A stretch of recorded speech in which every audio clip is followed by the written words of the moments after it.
Well, 30th of June is just around the corner, which means it's time for both you and I to get our skates on and see to it that the end of financial year finances are all in order. Hello, my name is Fran Hughes, Head of Financial Solutions at Nexia Perth.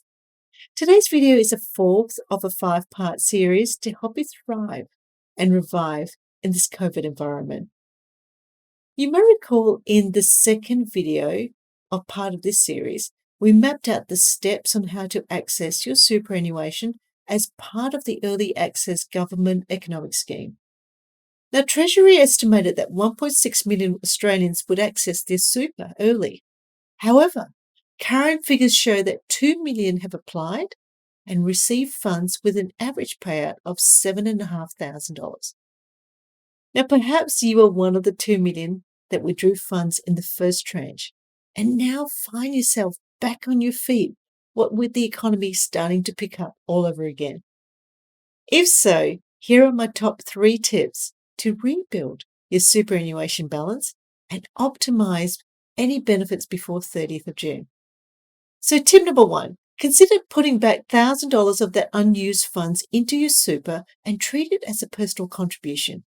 This becomes quite rewarding if it is boosted by the government's co-contribution of $500.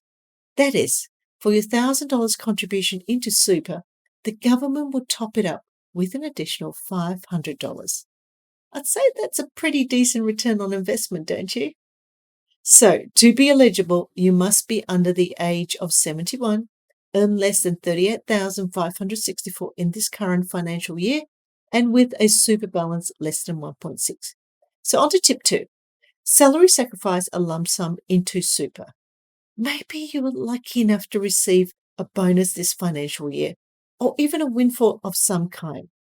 Consider topping up your super by salary sacrificing, even if it is your last fortnightly pay. This financial year is the first year that the government has introduced the ability to contribute more than the maximum cap of $25,000 by utilising what we call the unused concessional top-up. Isn't that great? Look, you'll be replenishing your super whilst reducing your taxable income. Tip number 3, make a deductible contribution into super. Now, if by staying home, you've been encouraged to take time to early spring clean and you might like to sell off any unwanted items, contribute the proceeds from the sale into your super. You'll receive a tax deduction for your effort, and who wouldn't want that? So, if you've been enjoying these videos, subscribe to the Nexia Perth YouTube channel for updates. You're not going to want to miss my next video, Money Smart Ideas for the new financial year. This is Fran Hughes. Stay positive, be healthy, and we'll get through this together.